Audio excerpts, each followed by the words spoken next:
Halo semuanya, kembali lagi bersama saya Alisa Aprilia Kas. NPM CNL 19053, Program Studi D3 Akuntansi. Pada kesempatan kali ini saya akan membahas tentang bab 4 konsolidasi dengan akuisisi melebihi nilai tercatat ekuitas. Konsolidasi dengan akuisisi melebihi nilai tercatat ekuitas. Karakteristik konsolidasi dengan akuisisi melebihi nilai tercatat. Yang pertama, prosedur konsolidasi pada praktiknya.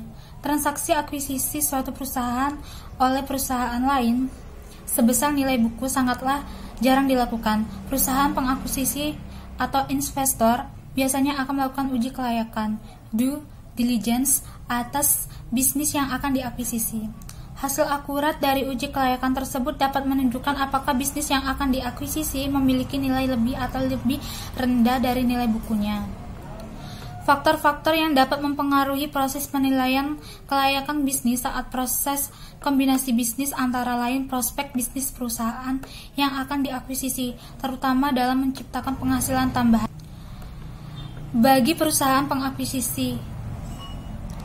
Kondisi industri secara umum, nilai strategis bisnis, kualitas manajemen, dan tentunya nilai wajar dari aset maupun liabilitas yang dilaporkan oleh perusahaan yang akan diakuisisi. Diferensial berdasarkan PSAK 22 revisi tahun 2010. Diferensial harus dialokasikan pada aset teridentifikasi yang diperoleh dan atau liabilitas yang diambil alih yang dianggap menyebabkan nilai wajar dari entitas anak yang dikonsolidasikan melebihi nilai bukunya atau dialokasikan sebagai goodwill. Aset teridentifikasi dan liabilitas diambil alih. Menurut PSAK 22 revisi tahun 2010, aset teridentifikasi yang diperoleh dan liabilitas yang diambil alih haruslah memenuhi definisi aset dan liabilitas menurut kerangka dasar penyusunan penyajian laporan keuangan pada tanggal akuisisi serta merupakan bagian yang dipertukarkan dalam proses akuisisi. Selain itu, dalam PSAK 22 revisi tahun 2010 juga menyatakan bahwa dimungkinkan untuk memunculkan suatu aset atau liabilitas baru yang sebelumnya tidak diakui oleh pihak yang diakuisisi. Pengklasifikasian dan penentuan aset teridentifikasi dan liabilitas yang diambil alih perlu didasarkan pada hal-hal seperti yang pertama, persyaratan kontraktual, kedua, kondisi ekonomi, ketiga, kebijakan operasional dan akuntansinya, serta yang keempat, kondisi terkait lainnya yang ada pada tanggal terjadinya akuisisi. Mengukur aset teridentifikasi yang diperoleh dan liabilitas yang diambil alih dengan nilai wajar pada tanggal akuisisi, kecuali untuk komponen-komponen berikut ini: liabilitas kontingensi, pajak penghasilan, PSAK 46, imbalan kerja, PSAK 24, aset identifikasi, hak yang diperoleh kembali atas aset tak berwujud, pembayaran berbasis saham dalam PSAK 53, dan aset tersedia untuk dijual dalam PSAK 58. Goodwill dalam PSAK 22 revisi tahun 2010 mendefinisikan goodwill sebagai selisih antara nilai agregat dari yang pertama, imbalan yang dialihkan, 2, jumlah kepentingan non-pengendali, 3, nilai wajar kepentingan ekuitas yang sebelumnya diakuisisi jika kombinasi bisnis dilakukan bertahap, dan jumlah neto dari aset teridentifikasi yang diperoleh dan liabilitas yang diambil alih. Dapat dikatakan pula bahwa goodwill mencerminkan pandangan investor atau pihak pengakuisisi atas potensi atau nilai lebih yang dimiliki invest atau pihak diakuisisi, sehingga pihak pengakuisisi mau membayar lebih atas nilai bersih aset yang dimiliki pihak diakuisisi. Jika suatu kombinasi bisnis memunculkan pengakuan terhadap goodwill, maka goodwill yang diakui merupakan subjek pengujian penurunan nilai sesuai PSAK 48 dan tidak dapat diamortisasi. Penurunan nilai goodwill terjadi ketika nilai tercatat lebih tinggi dibandingkan dengan nilai yang dapat diperoleh kembali, yakni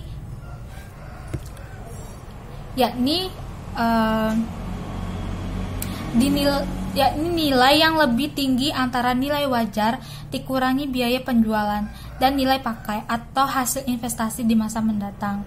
Pembelian dengan diskon melakukan pembelian yang dapat menyebabkan terjadinya goodwill. Dapat juga terjadi akuisisi dengan konsiderasi nilai wajar yang ditukarkan oleh investor lebih rendah dibandingkan nilai wajar dari seluruh aset bersih yang dimiliki invest. Kondisi ini mengindikasikan bahwa saat dilakukan akuisisi terdapat goodwill negatif. Pembelian terjadi pada harga diskon.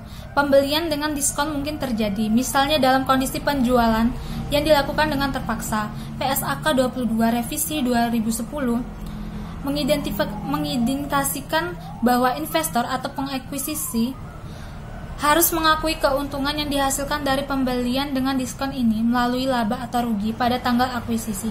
Namun sebelum mengakui keuntungan tersebut perlu dipastikan apakah investor telah mengidentifikasikan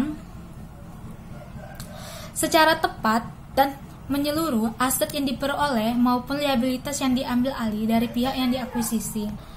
Akuisisi dengan kepemilikan penuh. Yang pertama, konsolidasi sesaat setelah akuisisi sebagai ilustrasi konsolidasi atas akuisisi dengan kepemilikan penuh untuk kombinasi bisnis yang dilakukan di atas nilai tercatat. Yang kedua, konsolidasi pada periode setelah akuisisi untuk periode setelah terjadinya akuisisi atas akuisisi yang dilakukan di atas nilai tercatat.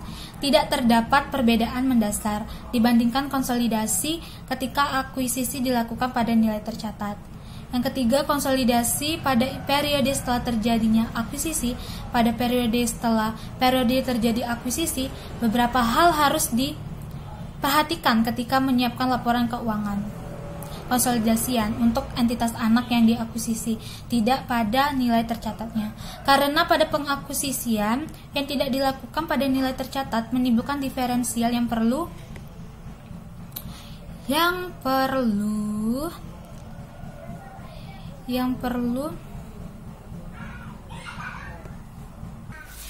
dialokasikan terhadap aset diperoleh atau liabilitas diambil alih atau bahkan goodwill. Maka entitas induk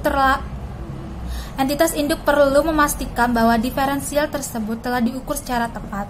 Dalam PSAK 22 revisi 2010 mensyaratkan entitas untuk mengukur dan mencatat aset yang diperoleh maupun liabilitas yang diambil alih telah sesuai standar terkait untuk akun-akun tersebut. Misalkan diferensial dialokasikan terhadap aset tetap yang diukur menggunakan metode biaya historis. Maka perusahaan perlu memastikan apakah penyusutan yang dicatat telah sesuai atau membutuhkan tambahan atau pengurangan penyusutan untuk tujuan konsolidasian. Bila diferensial kemudian disebabkan karena munculnya goodwill, maka sesuai PSAK 22 revisi 2010, entitas perlu melakukan pengujian penurunan nilai setiap periode pelaporan. Selanjutnya, akuisisi dengan kepemilikan sebagian. Dalam penyusunan laporan keuangan konsolidasian, tidak ada nilai tercatat kepemilikan. Sebagian hal yang perlu diperhatikan adalah keberadaan kepentingan non-pengendali. Karena keberadaan kepentingan non-pengendali dalam PSAK 65 revisi 2014 mensyaratkan entitas induk untuk menyajikan secara terpisah bagian dari kepentingan non-pengendalian pada ekuitas dalam laporan posisi keuangan konsolidasian. Hal ini dimaksudkan untuk menunjukkan kepada pengguna laporan keuangan seberapa besar laporan keuangan, seberapa besar bagian dari aset bersih yang dimiliki entitas anak yang tidak dikuasai oleh entitas induk. Dalam hal ini yang diatribusikan kepada kepentingan non-pengendali termasuk bagian laba rugi, setiap komponen yang diakui sebagai bagian penghasilan komprehensif lain. Selanjutnya, isu lain seputar konsolidasian.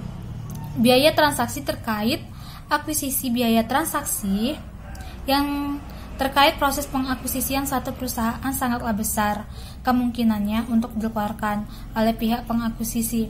Biaya transaksi terkait akuisisi dapat berupa biaya makelar, biaya hukum, dan konsultasi biaya terkait akuntansi, biaya penilaian, dan jasa profesional lainnya, biaya administrasi umum, serta biaya pendaftaran maupun penerbitan efek jika pengakuisisian menggunakan instrumen utang atau ekuitas. Menurut PSAK 22, seluruh biaya transaksi terkait akuisisi harus dibebankan pada periode ketika biaya tersebut terjadi atau jasa diterima, kecuali biaya untuk menerbitkan efek baik berupa utang atau ekuitas yang diperlukan. Mengikuti PSAK 55 revisi 2014, instrumen keuangan, pengakuan dan pengukuran. Itu saja yang bisa saya sampaikan pada kesempatan kali ini. Selamat menikmati video saya.